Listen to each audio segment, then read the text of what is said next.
Singh Iree, purely because of where the fielders are. I've no doubt that Iree wants 3. He's almost willing Kugeline to come with him, and he does just about get there. As Shermala holds his arm after the throw. It's a shot that can be utilised just to manipulate the field to the way you want it to be set as a batter. So you play the little lap. Now what inevitably happens is they can bring the deep square leg finer, or they move someone across from the offside into that position at short 45, and it just opens up another scoring area for you.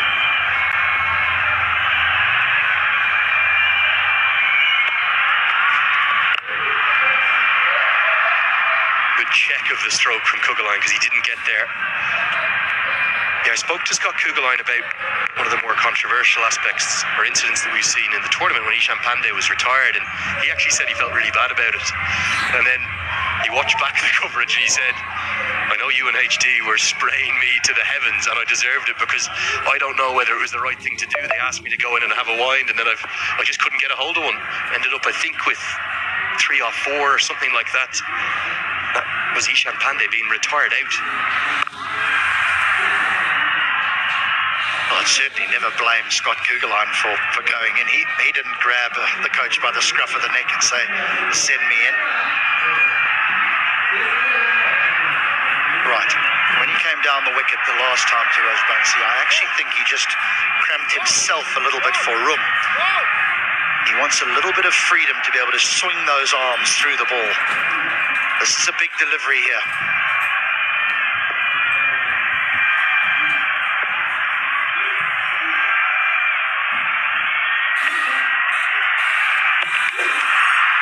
Quite beautifully bowled.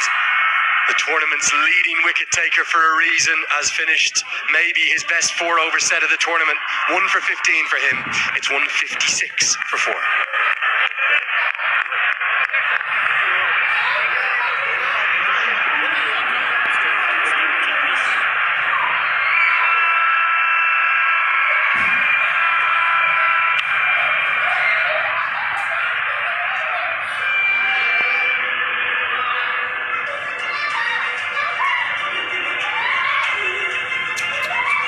Yeah.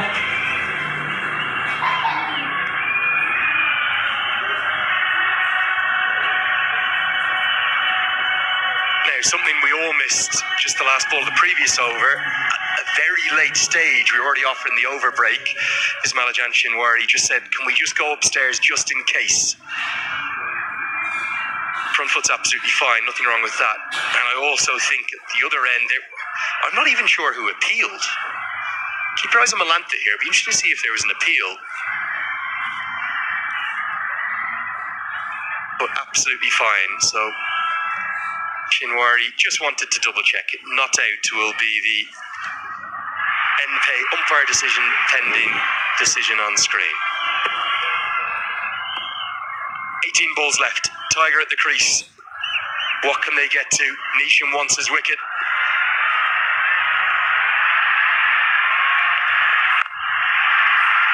Hammered away. A protection out there, well placed deep backward point. It is quite difficult now, isn't it, for the square leg umpire, because they don't stand in line with that popping crease anymore because of the run out camera. Years and years ago they used to stand directly in line and they would have to make that decision. Now they've almost got to get out of the path, so when there is an appeal you can almost understand them going upstairs. Yeah, that's to avoid blocking off our cameras to give the best possible chance of the correct decision. There's Rashid Riaz, definitely a couple of yards behind square, isn't he? I just didn't see an appeal. That's why I was surprised they went up to the third umpire. You need an appeal, remember? Into the slot, one Kiwi to the other. Kugeline gets a good piece of it, but he'll feel as though he's missed out there. He's going to think, come on Scott, you need a boundary here, otherwise this fella's going to run you ragged. When we were looking at that replay of them running the 3, that was Dipender Singh Iree, not even in second gear. He was trotting. Kugeline was all out to sprint back for 3. A little bit of a tortoise and hare situation out there, the two batters. Royals are still on top here, but the Bolts are just gradually clawing their way back into this contest. It does look a good surface. It does. And what you don't want to do, and Kugeline's very aware of that, especially after the conversation he's had with you, is that he doesn't want to just swing and miss. He still wants to be scoring. Sometimes that can happen when you elevate a big hitter up the order, is they can spend their innings swinging and missing. It can cost the side. He can strike him though, can Kugeline? Goes straight down the ground. A little unorthodox because he has to extend almost out of his shape, but he gets a good piece of it. Mid-off's up in the circle. 1 bounce 4. It is the adjustment to the stroke that makes it such a good one, because it's pace taken off and he has to just wait ever so slightly, and the opening of the face at point of contact is critical to the end result. Every batter there, their natural instinct will be to bring the bottom hand through to close the face and often lose their shape. Somehow it was a touch unorthodox. He got it straight enough to get 4. This time the bottom hand does come through. It splits the gap. It's 4 more. Nisham cannot quite believe what his Kiwi colleagues done to him. 2 big balls there, 2 big boundaries. And even 12 of 7 would suggest that the risk to elevate Kugeline up the order has been a success, because at this stage of an innings, when you're striking it at 171, you're doing your job.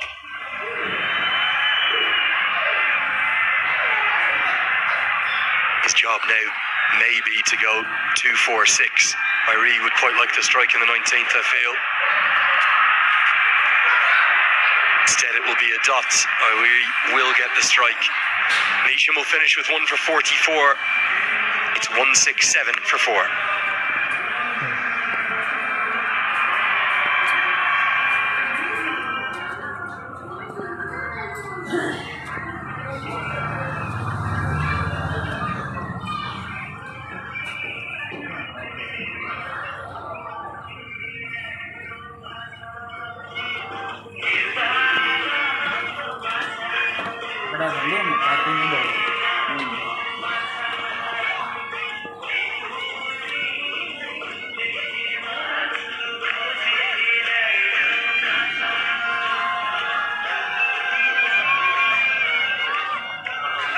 There's a great saying in the modern T20 game, it all happens in the 19th.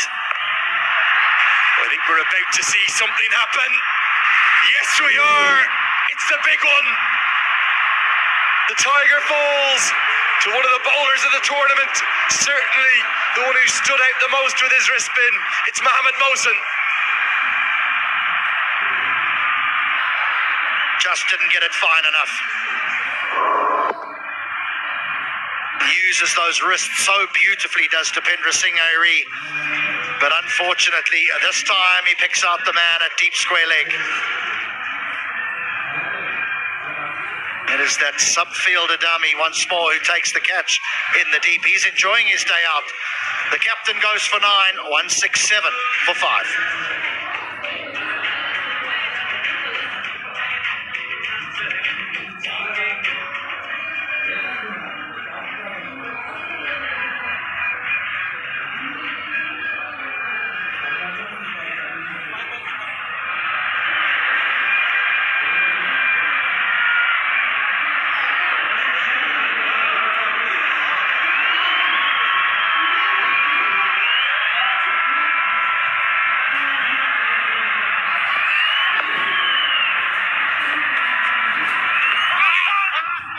Shake to the crease.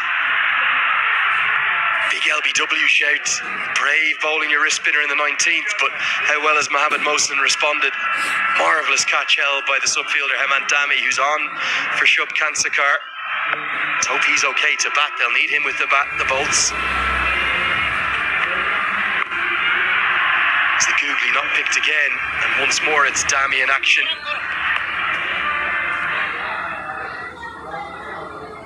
It's such a good tournament, Mohamed Mohsen.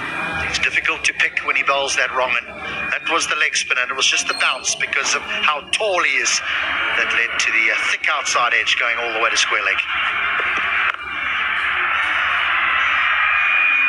Well, somewhere right now in Birgunj, in the Sheikh household, Mr. Sheikh and Mrs. Sheikh are having a very difficult time as to know who to cheer on. Arif posted last night, house divided, heart united.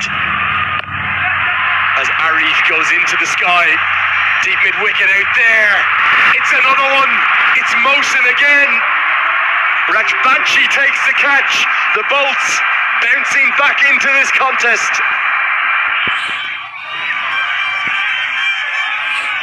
Innings just starting to falter. Just starting to falter. Not easy to walk in and be expected to hit the ball out the ground from the word go. But Arif perishes in the cause, looking for quick runs. 169 for 6.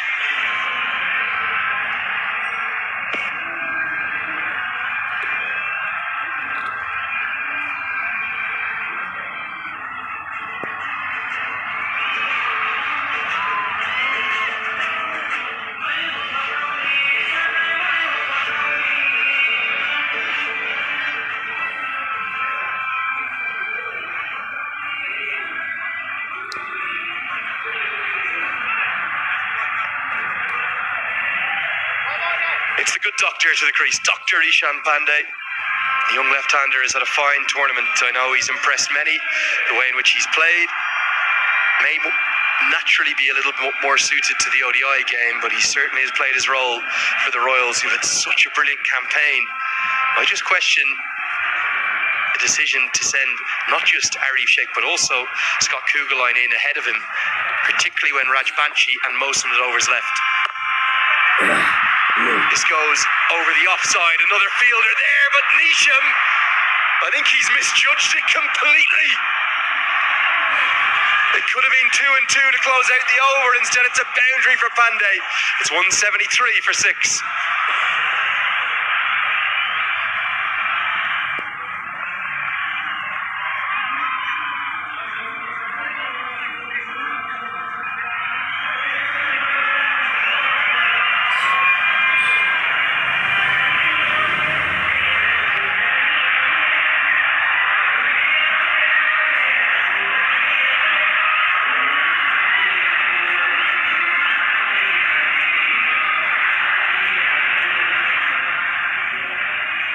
Just as we were talking about why wasn't it Pandey from that very first ball he faced, he could well have been dismissed.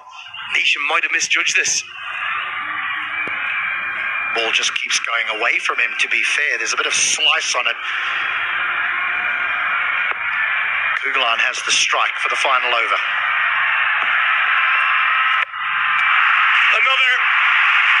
They're tumbling like a pack of cards here. And Kishore Mahato continues his fine tournament with a big wicket of Scott Kugelheim. He crowds his stumps, Scott Kugelheim, and I almost think he'd be better off if he didn't, because that was right in the hitting zone if he stood on middle or middle and leg. Well, done the job. Mahato bowls it straight, says if you miss, I'll hit. Kugelheim's 13 off 10. The Royals, they might get bundled out here. 173 for 7.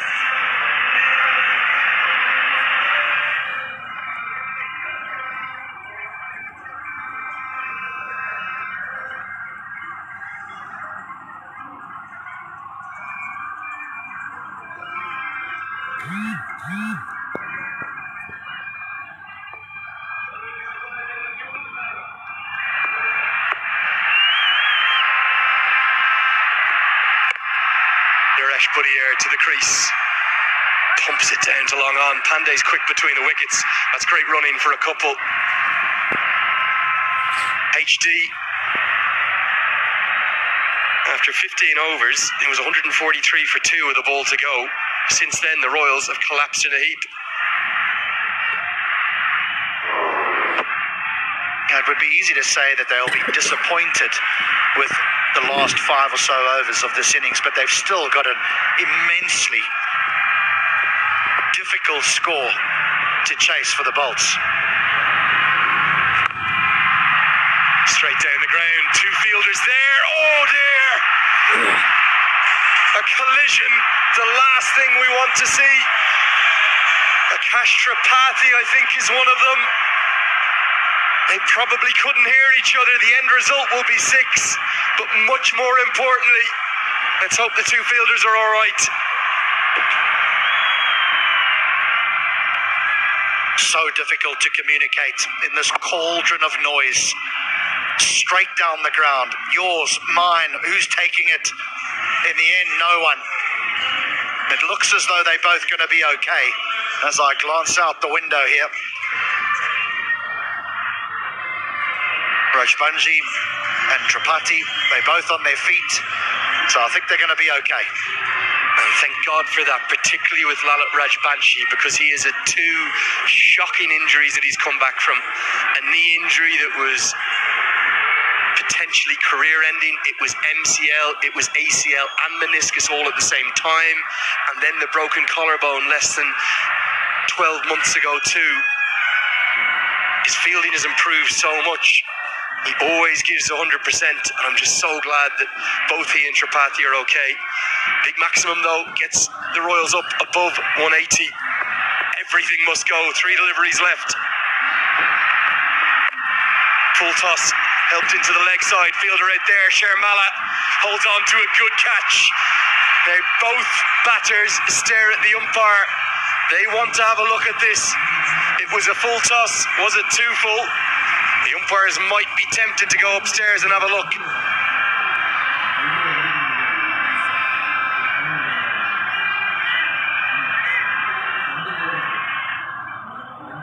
He's missed out here.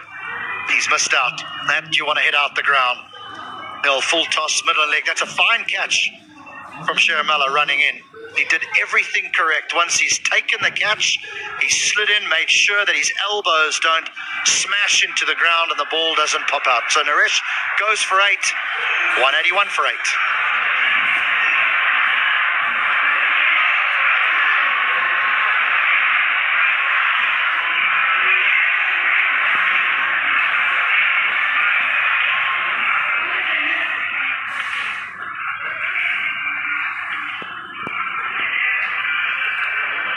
Oi.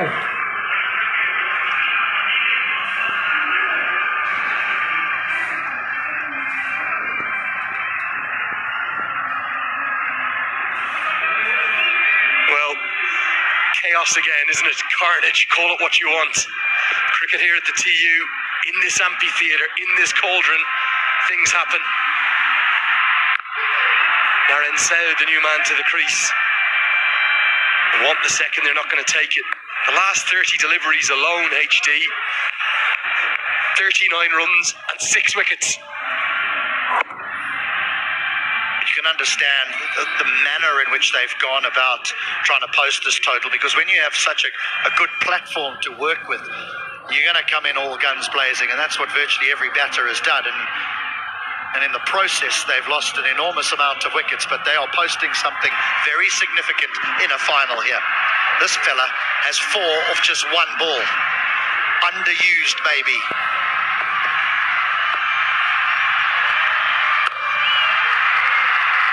They'll probably try to run the second. They've got nothing to lose in doing so. Oh, he's dropped it. They might run a third here because the bails are up. Chaos again. 2 runs to the total and the wicket, the run out at the non-striker's end. That's it, Champagne was gone. Oh, cricket in Nepal. You can never take your eyes off it. You can never predict it. You just never know what will happen next. One thing's for certain though, the sudurpaschim Royals, they posted 184 for 9 in the grand final. This had to be one. They hadn't even turned when he started to throw the ball. Oh, the keeper has made such a hash of that. Milanta. It should have been one. They get 2. The Bolts, they've got some batting to do. Well, it's a completely different game from the qualifier too, but there's shades of it, isn't there? That was a low-scoring classic. Are we now in for a high-scoring classic? Because the Sudurpaschim Royals have posted one of the highest totals of the tournament. Being honest, they should have got to 200. They should have been the first team to do that in this first season of the MPL. It was a flying start, led by Saif Zaib, who played so well for his 69 off 43. Big word too for Binod Bandari with 41 off 31, continuing his excellent tournament. The rest, though, only bits and pieces.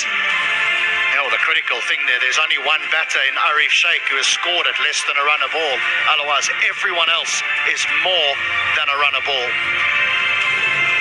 Major Partnership was the one right at the top, 117 of just 74 deliveries. It set the platform. The rest came in. They played like millionaires. They had to play like millionaires because 200 was on the cards. They only end with 184. Still a good one. For me, all a bit too chaotic. A little bit of panic set in. I know 184 they'd have taken at the start of the day without doubt, but I think they could and maybe should have got more. But a special mention for the 2 3-wicket haul takers and Lalit Rajbanshi. They were the 3 sensational bowling performances. The rest travelled the absolute distance.